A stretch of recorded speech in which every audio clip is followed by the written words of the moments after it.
Jonathan Harker's Journal. 3rd October. As I must do something or go mad, I write this diary. It is now 6 o'clock, and we are to meet in the study in half an hour and take something to eat. For Dr. Van Helsing and Dr. Seward are agreed that if we do not eat, we cannot work our best. Our best will be, God knows, required today. I must keep writing at every chance, for I dare not stop to think. All, big or little, must go down. Perhaps at the end the little things may teach us most.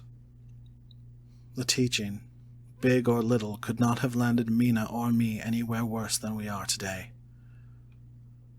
However, we must trust and hope.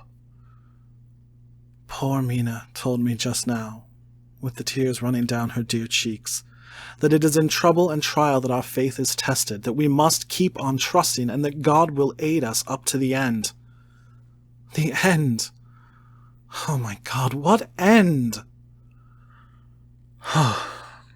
To work, to work. When Dr. Van Helsing and Dr. Seward had come back from seeing poor Renfield, they went gravely into what was to be done. First, Dr. Seward told us that when he and Dr. Van Helsing had gone down to the room below, they had found Renfield lying on the floor all in a heap. His face was all bruised and crushed in, and the bones of his neck were broken. Dr. Seward asked the attendant who was on duty in the passage if he had heard anything. He said that he had been sitting down, he confessed to half dozing, when he had heard loud voices in the room, and then Renfield had called out loudly several times, "God! God! God!"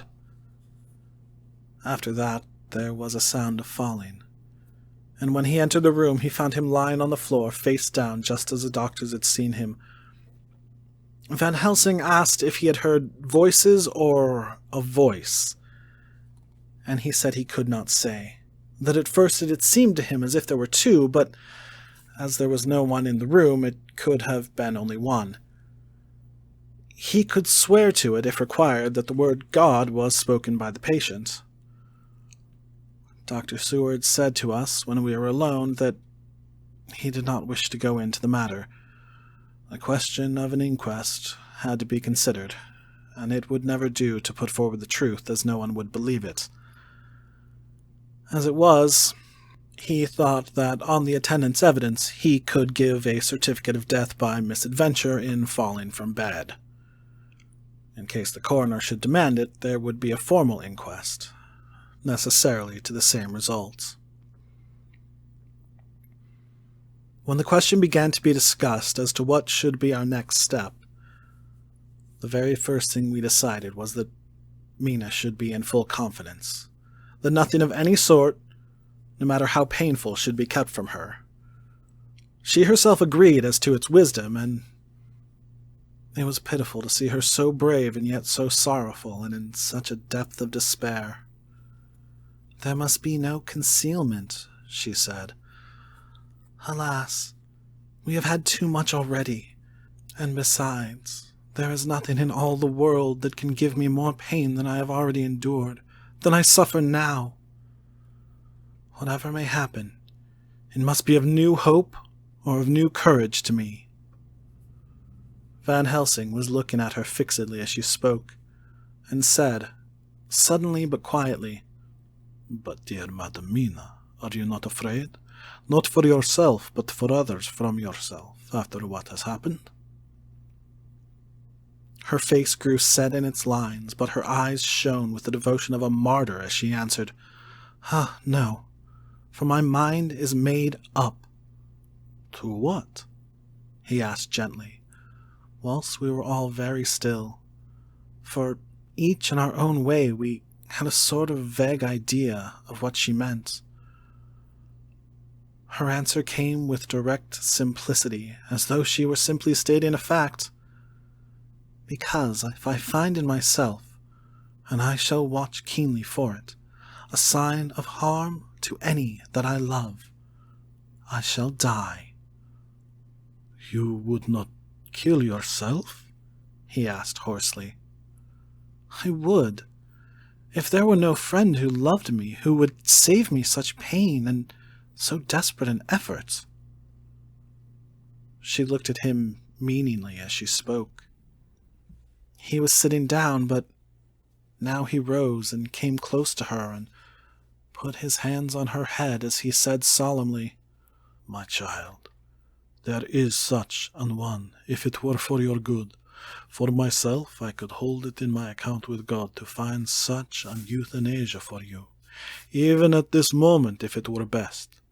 Nay, were it safe. But, my child—" For a moment he seemed choked, and a great sob arose in his throat. He gulped it down and went on. "There are here some who would stand between you and death. You must not die. You must not die by any hand, but least of all by your own, until the other, who has fouled your sweet life, is true dead. You must not die, for if he is still with the quick undead, your death would make you even as he is. No, you must live. You must struggle and strive to live, though death would seem a boon unspeakable. You must fight death himself, though he come to you in pain or in joy, by the day or the night, in safety or in peril. On your living soul I charge you that you do not die, nay, nor think of death, till this great evil be past." The poor dear grew white as death, and shook and shivered, as I have seen a quicksand shake and shiver at the incoming of the tide. We were all silent. We could do nothing. At length she grew more calm, and turning to him, said, sweetly, but so sorrowfully, as she held out her hand, "I promise you, my dear friend, that if God will let me live, I shall strive to do so, till, if it may be in his good time, this horror may have passed away from me." She was so good and brave that we all felt that our hearts were strengthened to work and endure for her, and we began to discuss what we were to do. I told her that she was to have all the papers in the safe, and all the papers or diaries and phonographs we might hereafter use, and was to keep the record as she had done before. She was pleased with the prospect of anything to do, if pleased could be used in connection with so grim an interest. As usual, Van Helsing had thought ahead of everyone else, and was prepared with an exact ordering of our work. "It is perhaps well," he said, "that at our meeting after our visit to Carfax we decided not to do anything with the earth boxes that lay there. Had we done so, the Count must have guessed our purpose, and would doubtless have taken measures in advance to frustrate such an effort with regard to the others. But now he does not know our intentions. Nay, more, in all probability he does not know that such a power exists to us as can sterilize his lairs, so that he cannot use them as of old. We are now so much farther advanced in our knowledge as to their disposition that, when we have examined the house in Piccadilly, we may track the very last of them. Today, then, is ours, and in it rests our hope. The sun that rose on our sorrow this morning guards us in its course. Until it sets tonight, that monster must retain whatever form he now has. He is confined within the limitations of his earthly envelope. He cannot melt into thin air, nor disappear through cracks or chinks or crannies. If he go through a doorway, he must open the door like a mortal. And so we have this day to hunt out all his lairs and sterilize them. So we shall, if we have not yet catch him and destroy him, drive him to bay in some place where the catching and the destroying shall be, in time, sure." Here I started up, for I could not contain myself at the thought that the minutes and seconds so preciously laden with Mina's life and happiness were flying from us, since whilst we talked, action was impossible. But Van Helsing held up his hand warningly. "Nay, friend Jonathan," he said. "In this, the quickest way home is the longest way, so your proverbs say. We shall all act, and act with desperate quick when the time has come. But think, in all probable, the key of the situation is in that house in Piccadilly. The Count may have many houses which he has bought. Of them he will have deeds of purchase, keys and other things. He will have paper that he write on. He will have his book of checks. There are many belongings that he must have somewhere. Why not in this place so central, so quiet, where he come and go by the front or the back at all hour, when in the very vast of the traffic there is none to notice? We shall go there and search that house, and when we learn what it holds, then we do what our friend Arthur call, in his phrases of hunt, stop the earth, and so we run down our old fox. So, is it not?" "Then let us come at once," I cried. "We are wasting the precious, precious time." The professor did not move, but simply said, "And how are we to get into that house in Piccadilly?" "Anyway," I cried. "We shall break in if need be." "And your police, where will they be, and what will they say?" I was staggered, but I knew that if he wished to delay, he had a good reason for it. So I said, as quietly as I could, "Don't wait more than need be. You know, I am sure, what torture I am in." "Ah, my child, that I do. And indeed there is no wish of me to add to your anguish. But just think, what can we do until all the world be at movement? Then will come our time. I have thought, and it seems to me that the simplest way is the best of all. Now, we wish to get into the house, but we have no key. Is it not so?" I nodded. "Now, suppose that you were, in truth, the owner of that house, and could not still get it, and think there was to you no conscience of the housebreaker, what would you do?" "I should get a respectable locksmith, and set him to work to pick the lock for me." "And your police? They would interfere, would they not?" "Oh, no, not if they knew the man was properly employed." "Then," he looked at me as keenly as he spoke, "all that is in doubt is the conscience of the employer, and the belief of your policeman as to whether or not that employer has a good conscience or a bad one. Your police must indeed be zealous men and clever, oh so clever in reading that heart, that they trouble themselves in such matter. No, my friend Jonathan, you go take the lock off 100 empty house in this your London, or in any city in the world, and if you do it as such things are rightly done, and at the time such things are rightly done, no one will interfere. I have read of a gentleman who owned a so fine house in London, and when he went for a month of summer to Switzerland and lock up his house, some burglar came and broke window at back and got in.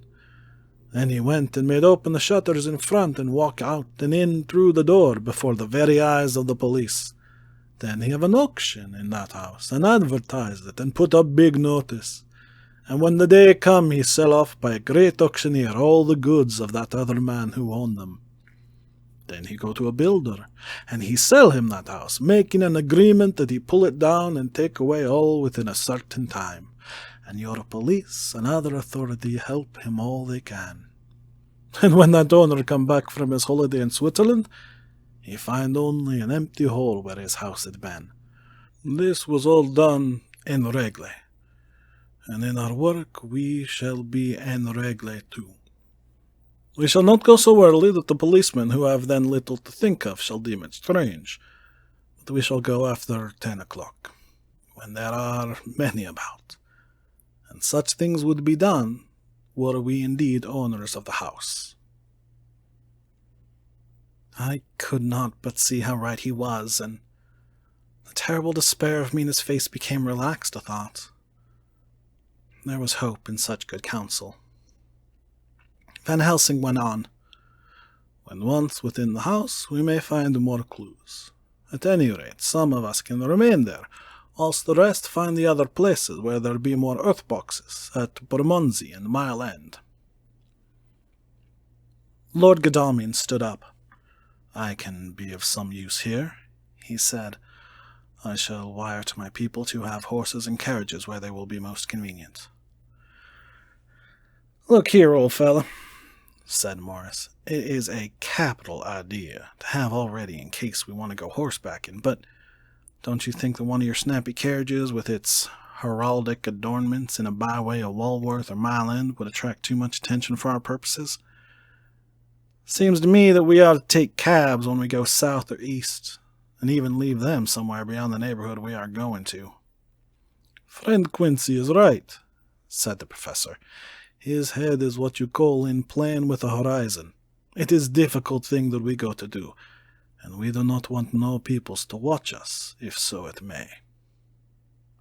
Mina took a growing interest in everything, and I was rejoiced to see that the exigency of affairs was helping her forget for a time the terrible experience of the night. She was very, very pale, almost ghastly, and so thin that her lips were drawn away, showing her teeth in somewhat of prominence. I did not mention this last, lest it should give her needless pain, but it made my blood run cold in my veins to think of what had occurred with poor Lucy when the Count had sucked her blood.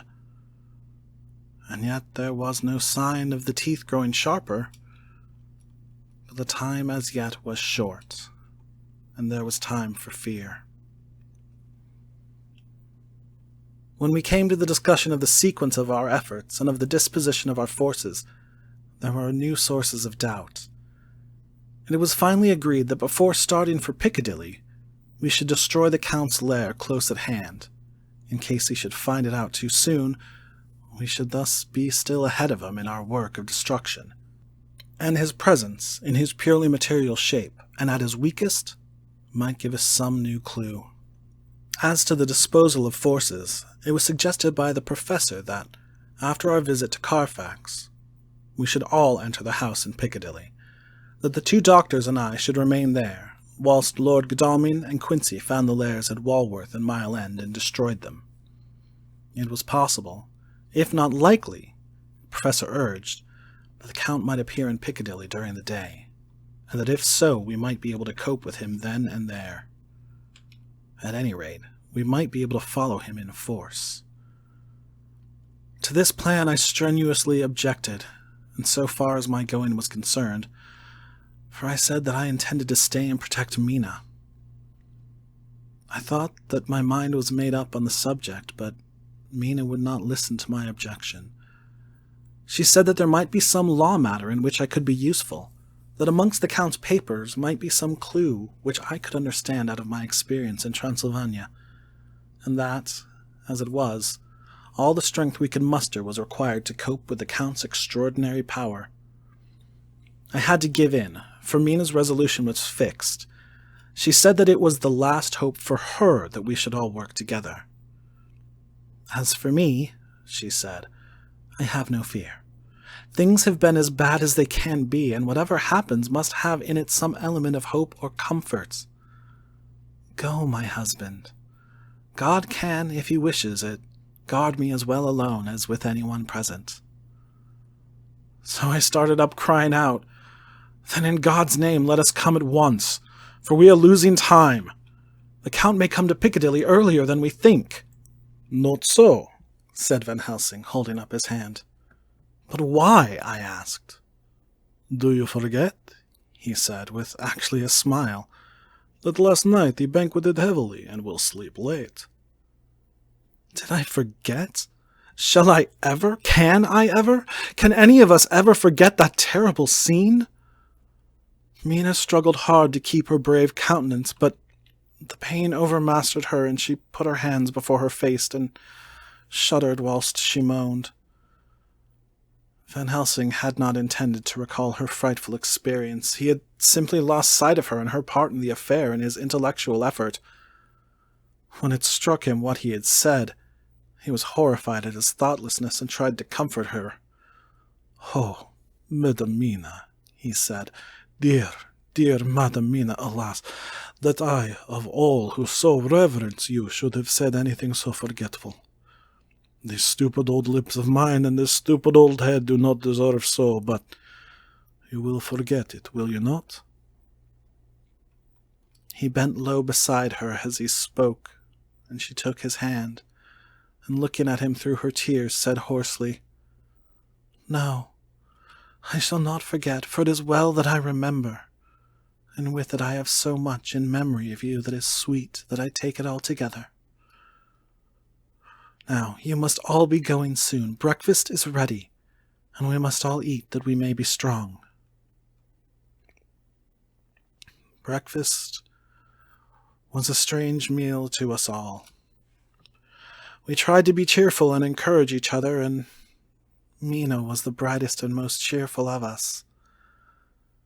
When it was over, Van Helsing stood up and said, "Now, my dear friends, we go forth to our terrible enterprise. Are we all armed as we were on that night when we first visited our enemy's lair, armed against ghostly as well as carnal attack?" We all assured him. "Then it is well. Now, Madam Mina, you are in any case quite safe here until the sunset, and before then we shall return.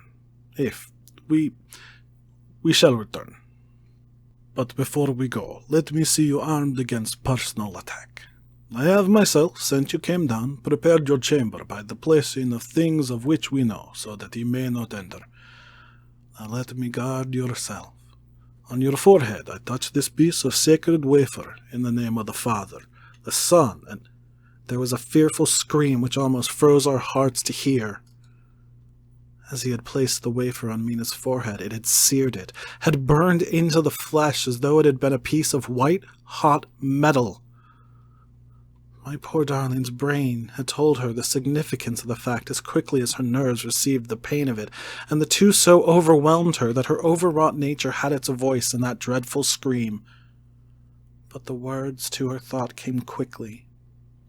The echo of the scream had not ceased to ring on the air when there came the reaction, and she sank on her knees on the floor in an agony of abasement, pulling her beautiful hair over her face as the leper of old his mantle, she wailed out, "Unclean! Unclean! Even the Almighty shuns my polluted flesh. I must bear this mark of shame upon my forehead until the judgment day." They all paused. I had thrown myself beside her in an agony of helpless grief. Putting my arms around her, held her tight. For a few minutes our sorrowful hearts beat together, whilst the friends around us turned away their eyes that ran tears silently. Then Van Helsing turned, and said gravely, so gravely that I could not help feeling that he was in some way inspired, and was stating things outside himself, "It may be that you have to bear that mark till God himself see fit, as he most surely shall on the judgment day, to redress all wrongs of the earth, and of his children that he has placed thereon. And, oh, Madam Mina, my dear, may we who love you be there to see, when that red scar, the sign of God's knowledge of what has been, shall pass away, and leave your forehead as pure as the heart we know. For so surely as we live, that scar shall pass away when God sees right to lift the burden that is hard upon us. Till then we bear our cross, as his Son did in obedience to his will. It may be that we are chosen instruments of his good pleasure, and that we ascend to his bidding, as that other, through stripes and shame, through tears and blood, through doubts and fears, and all that makes a difference between God and man." There was hope in his words, and comfort, and they made for resignation. Mina and I both felt so, and simultaneously we each took one of the old man's hands and bent over and kissed it. Then, without a word, we all knelt down together, and all holding hands swore to be true to each other. We men pledged ourselves to raise the veil of sorrow from the head of her whom, each in his own way, we loved, and we prayed for help and guidance in the terrible task which lay before us. It was then time to start. So I said farewell to Mina, a parting which neither of us shall forget to our dying day, and we set out. To one thing I have made up my mind. If we find out that Mina must be a vampire in the end, then she shall not go into that unknown and terrible land alone. I suppose it is thus that in old times one vampire meant many, just as their hideous bodies could only rest in sacred earth. So the holiest love was the recruiting sergeant for their ghastly ranks. We entered Carfax without trouble, and found all things the same as on the first occasion. It was hard to believe that amongst so prosaic surroundings of neglect and dust and decay, there was any ground for such fear as already we knew. Had not our minds been made up, and had there not been terrible memories to spur us on, we could hardly have proceeded with our task. We found no papers, or any sign of use in the house, and in the old chapel, the great boxes looked just as we had seen them last. Dr. Van Helsing said to us solemnly as we stood before them, "And now, my friends, we have a duty here to do. We must sterilize this earth, so sacred of holy memories, that he is brought from a far distant land for such fair use. He has chosen this earth because it has been holy. Thus we defeat him with his own weapon, for we make it more holy still. It was sanctified to such use of man. Now we sanctify it to God." As he spoke, he took from his bag a screwdriver and a wrench, and very soon the top of one of the cases was thrown open. The earth smelled musty and close, but we did not somehow seem to mind, for our attention was concentrated on the professor. Taking from his box a piece of the sacred wafer, he laid it reverently on the earth, and then, shutting down the lid, began to screw it home, we aiding him as he worked. One by one, we treated in the same way each of the great boxes, and left them as we had found them to all appearances, but in each was a portion of the host. When we closed the door behind us, the professor said solemnly, "So much is already done. If it may be that with all the others we can be so successful, then the sunset of this evening may shine on Madame Mina's forehead all white as ivory and with no stain." As we passed across the lawn on our way to the station to catch our train, we could see the front of the asylum. I looked eagerly, and in the window of my own room saw Mina. I waved my hand to her and nodded to tell that our work there was successfully accomplished. She nodded in reply to show that she understood. The last I saw, she was waving her hand in farewell. It was with a heavy heart that we sought the station and just caught the train, which was steaming in as we reached the platform. I have written this in the train. Piccadilly, 12:30 o'clock. Just before we reached Fenchurch Street, Lord Godalming said to me, "Quincy and I will find a locksmith. You had better not come with us in case there should be any difficulty, for under the circumstances it wouldn't seem so bad for us to break into an empty house. But you are a solicitor, and the Incorporated Law Society might tell you that you should have known better." I demurred as to my not sharing any danger, even of odium, but he went on. "Besides, it will attract less attention if there are not too many of us. My title will make it all right with the locksmith, and with any policeman that may come along. You had better go with Jack, and the professor and stay in the Green Park, somewhere inside of the house. And when you see the door opened and the smith has gone away, do you all come across. We shall be on the lookout for you and shall let you in." "The advice is good," said Van Helsing, and we said no more. Godalming and Morris hurried off in a cab, we following in another. At the corner of Arlington Street, our contingent got out and strolled into the Green Park.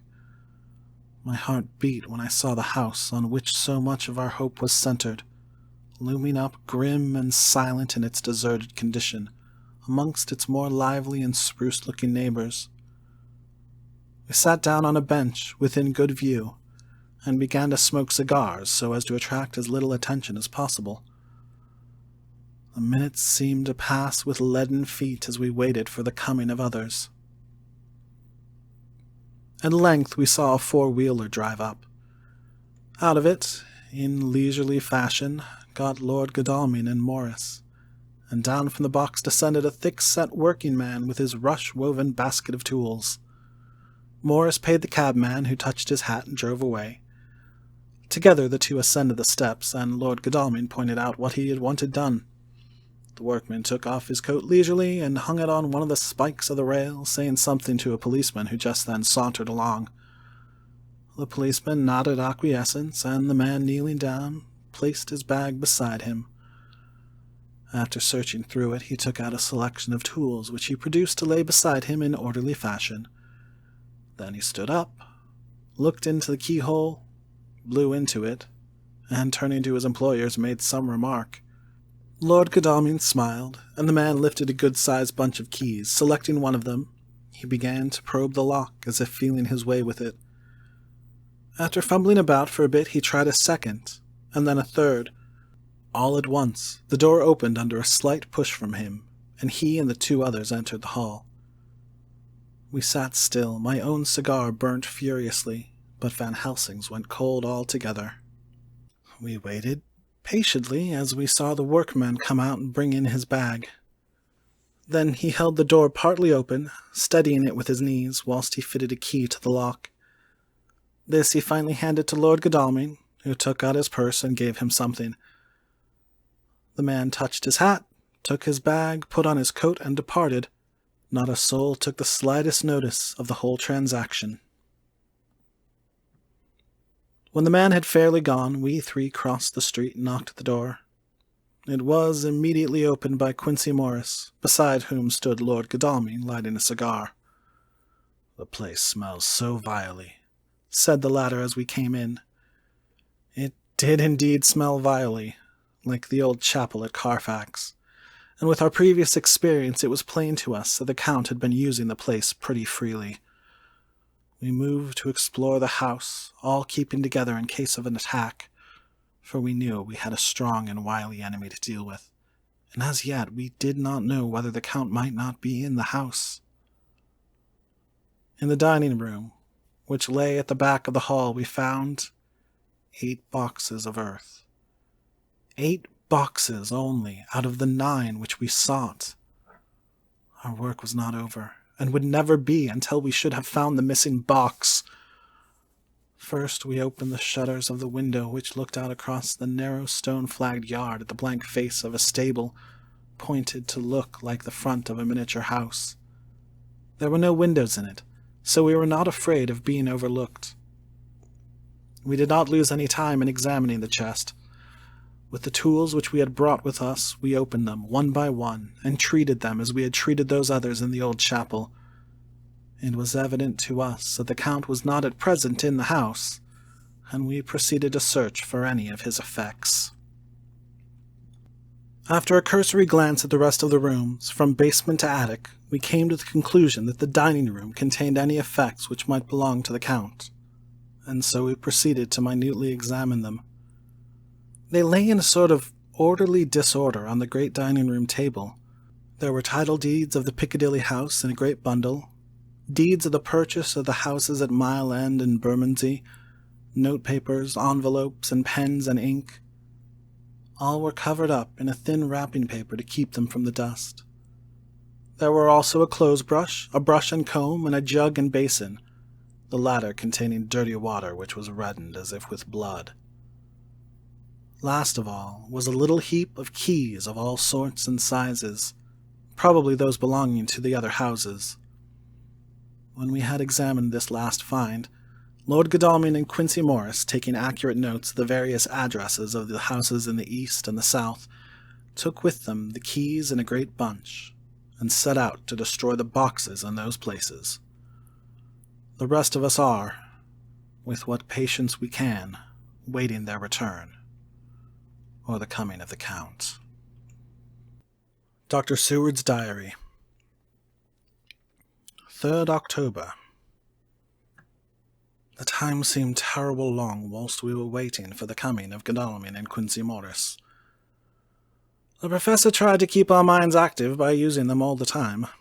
I could see his beneficent purpose by the side glances which he threw from time to time at Harker. The poor fellow is overwhelmed in a misery that is appalling to see. Last night he was a frank, happy-looking man with strong, youthful face, full of energy and with dark brown hair. Today, he is a drawn, haggard old man, whose white hair matches well with the hollow, burning eyes and grief-written lines of his face. His energy is still intact. In fact, he is like a living flame. This may yet be his salvation, for, if all go well, it will tide him over in the despairing period. He will then, in a kind of way, wake again to the realities of life. Poor fellow! I thought my own trouble was bad enough, but his... The Professor knows this well enough, and is doing his best to keep his mind active. What he has been saying was, under the circumstances, of absorbing interest. So well as I can remember, here it is. I have studied over and over again since they came into my hands all the papers relating to this monster, and the more I have studied, the greater seems the necessity to utterly stamp him out. All through there are signs of his advance, not only of his power, but of his knowledge of it. As I learned from the researches of my friend Arminis in Budapest, he was in life a most wonderful man, soldier, statesman, and alchemist, which latter was the highest development of the science knowledge of his time. He had a mighty brain, a learning beyond compare, and a heart that knew no fear or no remorse. He dared even to attend the Scholomance, and there was no branch of knowledge of his time that he did not essay. Well, in him the brain power survived the physical death, though it would seem that memory was not all complete. In some faculties of mind he has been, and is, only a child, but he is growing, and some things that were childish at the first are now of man's stature. He is experimenting, and doing it well, and if it had not been that we have crossed his path, he may be yet, if we fail, the father or furtherer of a new order of beings whose road must lead through death, not life. Harker groaned and said, "And this is all a raid against my darling. But how is he experimenting? The knowledge may help us to defeat him." "He has, all along, since his coming, been trying his power, slowly but surely. That big child brain of his is working. Well, for us, it is as yet a child brain. For had he dared, at the first, to attempt certain things, he would long ago have been beyond our power. However, he means to succeed, and the man who has centuries before him can afford to wait and go slow. Festina lente may well be his motto." "I fail to understand," said Harker wearily. "Oh, do be more plain with me. Perhaps grief and trouble are dulling my brain." The Professor laid his hand tenderly on his shoulder as he spoke. "Ah, my child, I will be plain. Do you not see how, of late, this monster has been creeping into knowledge experimentally? How he has been making use of the zoophagous patient to effect his entry into friend John's home? For your vampire, though in all afterwards he can come when and how he will, must at the first make entry only when asked thereto by an inmate. But these are not his most important experiments. Do we not see how at the first all these so great boxes were moved by others? He knew not then, but that must be so. But all the time that so great child brain of his was growing, and he began to consider whether he might not himself move the box. So he began to help, and then, when he found that this be all right, he tried to move them all alone. And so he progressed, and he scattered these graves of him, and none but he know where they are hidden. He may have intended to bury them deep in the ground, so that he only use them in the night, or at such time as he can change his form. They do him equal well, and none may know these are his hiding place. But, my child, do not despair. This knowledge come to him just too late. Already all of his lairs but one be sterilized, as for him, and before the sun set this shall be so. Then he have no place where he can move and hide. I delayed this morning, so that we might be more sure.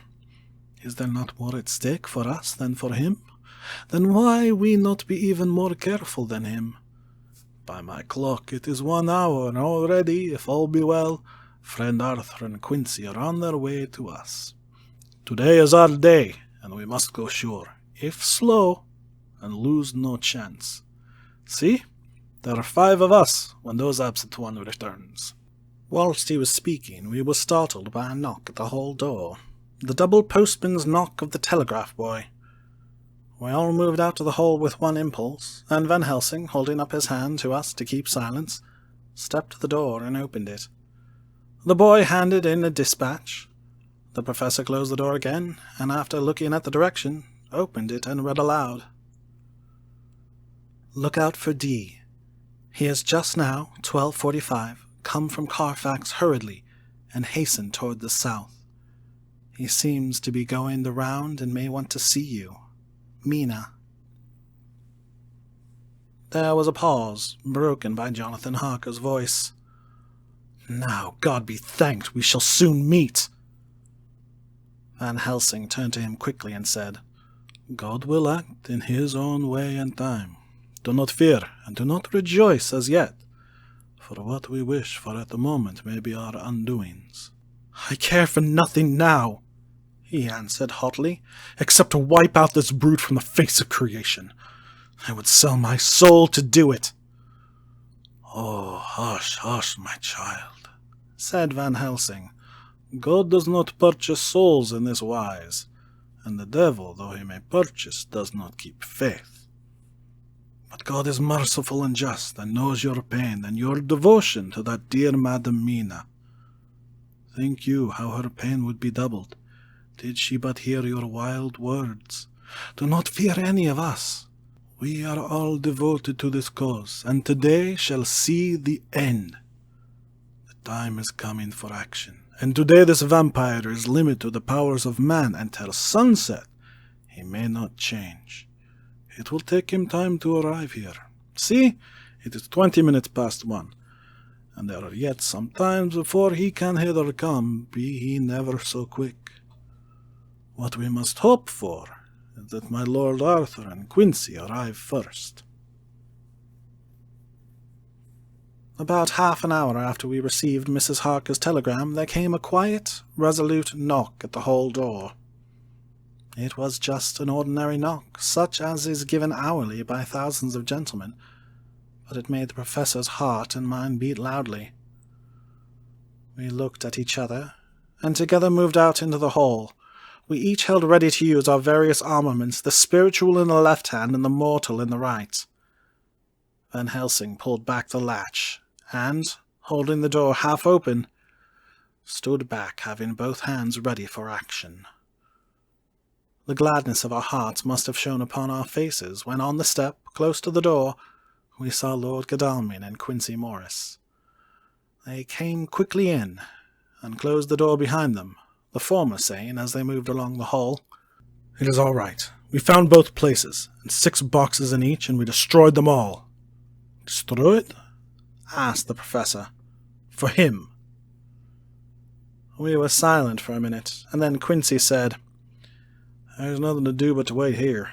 If, however, he doesn't turn up by 5 o'clock, we must start off, for it won't do to leave Mrs. Harker alone after sunset." "He will be here before long now," said Van Helsing, who had been consulting his pocketbook. "Nota bene, in Madame's telegram he went south from Carfax. That means he went to cross the river, and he could only do so at slack of tide, which should be something before 1 o'clock. That he went south has a meaning for us. He is yet only suspicious, and he went from Carfax first, the place where he would suspect interference least. You must have been at Bermondsey only a short time before him. That he is not here already shows that he went to Mile End next. This took him some time, for he would then have to be carried over the river in some way. Believe me, my friend, we shall not have long to wait now. We should have ready some plan of attack, so that we may throw away no chance. Hush, there is no time now. Have all your arms. Be ready." He held up a warning hand as he spoke, for we all could hear a key softly inserted into the lock of the hall door. I could not but admire, even at such a moment, the way in which a dominant spirit asserted itself. In all our hunting parties and adventures in different parts of the world, Quincy Morris had always been the one to arrange the plan of action, and Arthur and I had been accustomed to obey him implicitly. Now the old habit seemed to be renewed instinctively. With a swift glance around the room, he at once laid out our plan of attack and, without speaking a word, with a gesture, placed us each in position. Van Helsing, Harker, and I were just behind the door, so that when it was opened, the professor could guard it, whilst we two stepped between the incomer and the door. Godalming behind and Quincy in front stood just out of sight, ready to move in front of the window. We waited in a suspense that made the seconds pass with nightmare slowness. The slow, careful steps came along the hall. The Count was evidently prepared for some surprise. At least he feared it. Suddenly, with a single bound, he leaped into the room, winning away past us before any of us could raise a hand to stay him. There was something so panther-like in the movement, something so unhuman that it seemed to sober us all from the shock of his coming. The first to act was Harker, who, with a quick movement, threw himself before the door leading into the room in the front of the house. As the Count saw us, a horrible sort of snarl passed over his face, showing the eye-teeth long and pointed. But the evil smile as quickly passed into a cold stare of lion-like disdain. His expression again changed as, with a single impulse, we all advanced upon him. It was a pity that we had not some better organized plan of attack, for even at the moment I wondered what we were to do. I did not myself know whether our lethal weapons would avail us anything. Harker evidently meant to try the matter, for he had ready his great kukri knife and made a fierce and sudden cut at him. The blow was a powerful one. Only the diabolical quickness of the Count's leap back saved him. A second less, and the trenchant blade had shone through his heart. As it was, the point just cut the cloth of his coat, making a wide gap whence a bundle of banknotes and a stream of gold fell out. The expression of the Count's face was so hellish that for a moment I feared for Harker, though I saw him throw the terrible knife aloft again for another stroke. Instinctively I moved forward with a protective impulse, holding the crucifix and wafer in my left hand. I felt a mighty power fly along my arm, and it was without surprise that I saw the monster cower back before a similar movement made spontaneously by each one of us. It would be impossible to describe the expression of hate and baffled malignity, of anger and hellish rage, which came over the Count's face. His waxen hue became greenish-yellow by the contrast of his burning eyes, and the red scar on his forehead showed on the pallid skin like a palpitating wound. The next instant, with a sinuous dive, he swept under Harker's arm ere his blow could fall, and, grasping a handful of money from the floor, dashed across the room, threw himself at the window. Amid the crash and glitter of the falling glass, he tumbled into the flagged area below. Through the sound of the shivering glass I could hear the ting of the gold as some of the sovereigns fell on the flagging. We ran over and saw him spring unhurt from the ground. He, rushing up the steps, crossed the flagged yard and pushed open the stable door. There he turned and spoke to us. "You think to baffle me, you, with your pale faces all in a row like sheep in a butcher's. You shall be sorry yet, each one of you. You think you have left me without a place to rest, but I have more. My revenge is just begun. I spread it over centuries, and time is on my side. Your girls that you all love are mine already, and through them you and others shall yet be mine. My creatures, to do my bidding and to be my jackals when I want to feed. Bah!" With a contemptuous sneer, he passed quickly through the door, and we heard the rusty bolt creak as he fastened it behind him. A door beyond opened and shut. The first of us to speak was the professor, as, realizing the difficulty of following him through the stable, we moved toward the hall. "We have learnt something, much. Notwithstanding his brave words, he fears us. He fear time, he fear want. For, if not, why he hurry so?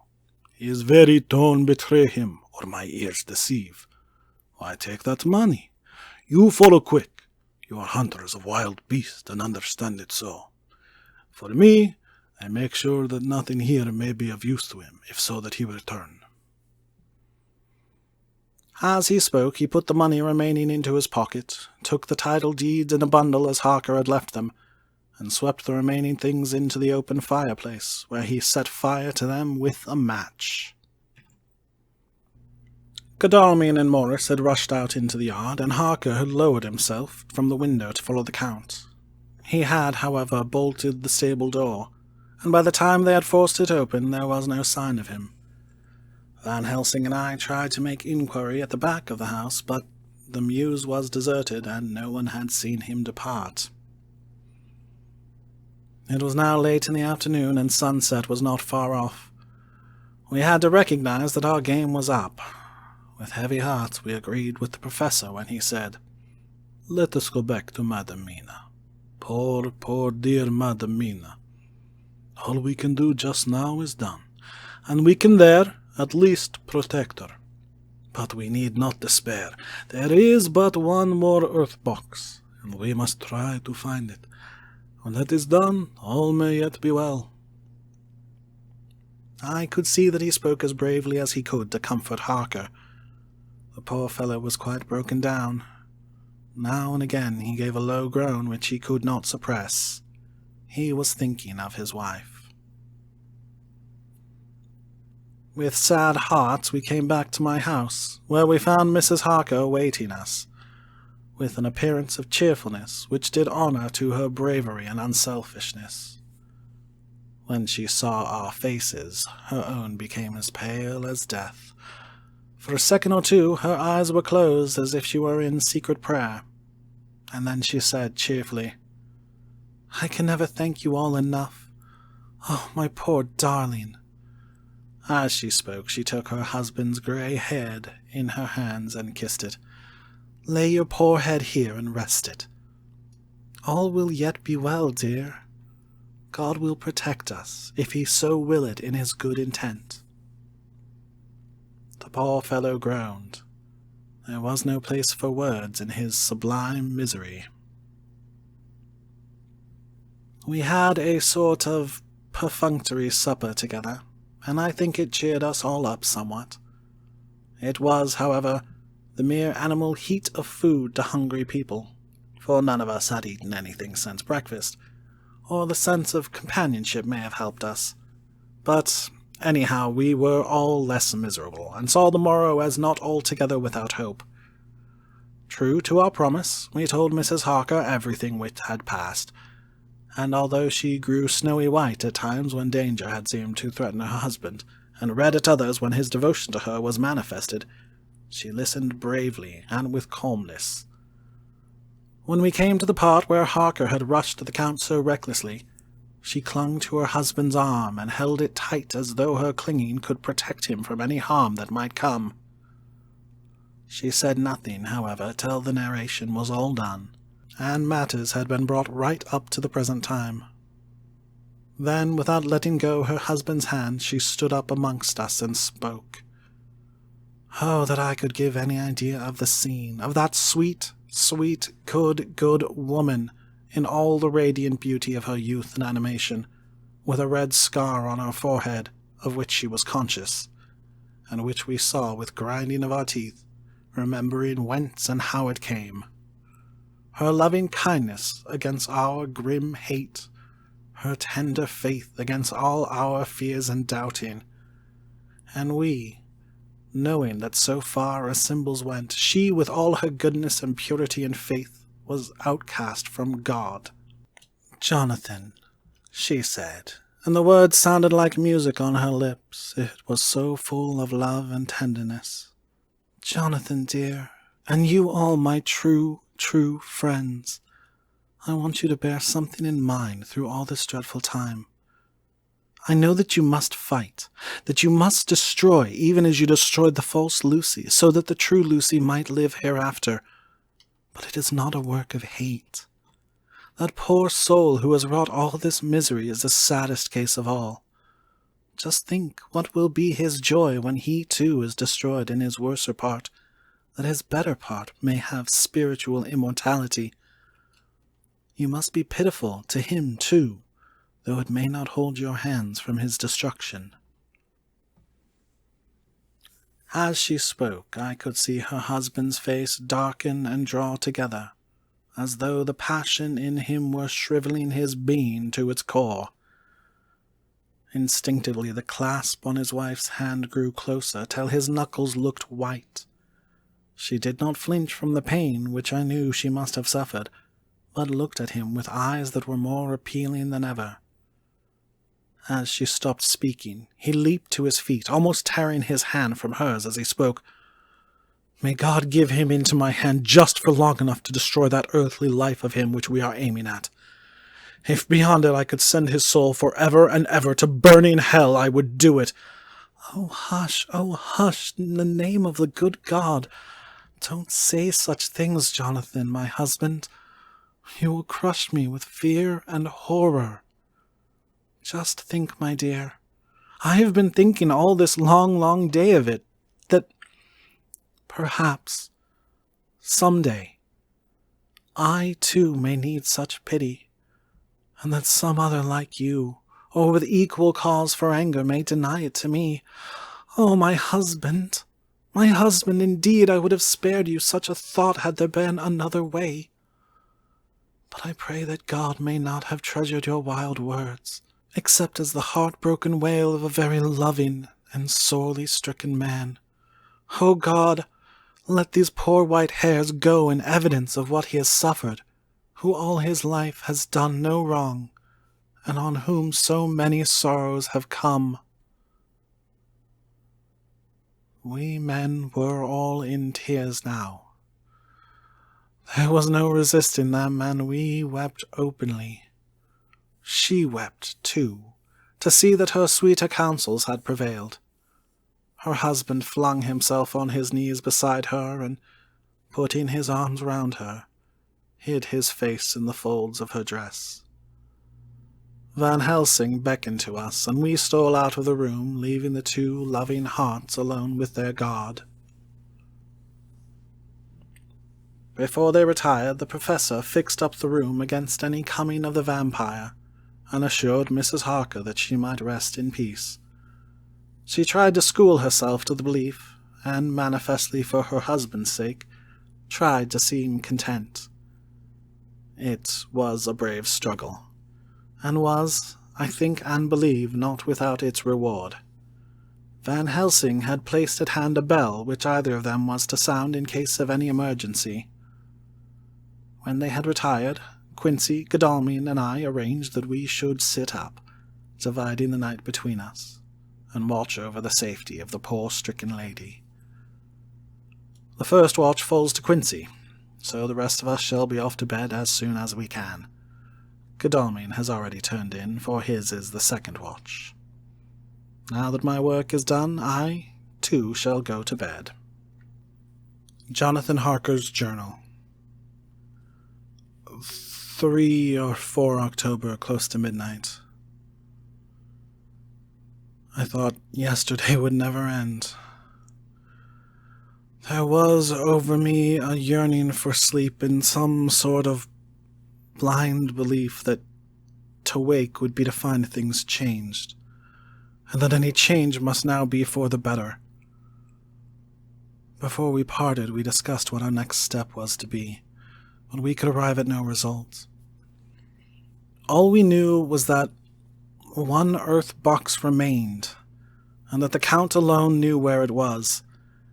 If he chooses to lie hidden, he may baffle us for years, and in the meantime... The thought is too horrible. I dare not think of it even now. This I know, that if ever there was a woman who was all perfection, that one is my poor, wronged darling.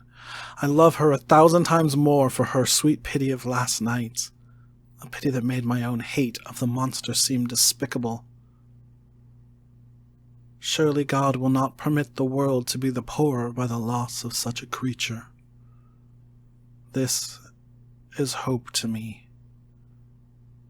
We are all drifting reefwards now, and faith is our only anchor. Thank God, Mina is sleeping, and sleeping without dreams. I fear what her dreams might be like, with such terrible memories to ground them in. She has not been so calm within my scene since the sunset. Then, for a while, there came over her face a repose, which was like spring after the blasts of March. I thought at the time that it was the softness of the red sunset on her face, but somehow now I think it has a deeper meaning. I am not sleepy myself, though I am weary. Weary to death. However, I must try to sleep, for there is tomorrow to think of, and there is no rest for me until...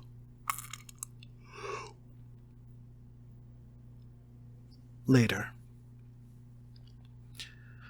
I must have fallen asleep, for I was awaked by Mina, who was sitting up in bed, with a startled look on her face. I could see easily, for we did not leave the room in darkness. She had placed a warning hand over my mouth, and now she whispered in my ear, "Hush, there's someone in the corridor." I got up softly, and crossing the room, gently opened the door. Just outside, stretched on a mattress, lay Mr. Morris, wide awake. He raised a warning hand for silence as he whispered to me, "Hush, go back to bed. It's all right. One of us will be here all night. We don't mean to take any chances." His look and gesture forbade discussion, so I came back and told Mina. She sighed, and positively a shadow of a smile stole over her poor, pale face as she put her arms round me and said softly, "Oh, thank God for good, brave men." With a sigh, she sank back again to sleep. I write this now as I am not sleepy, though I must try again.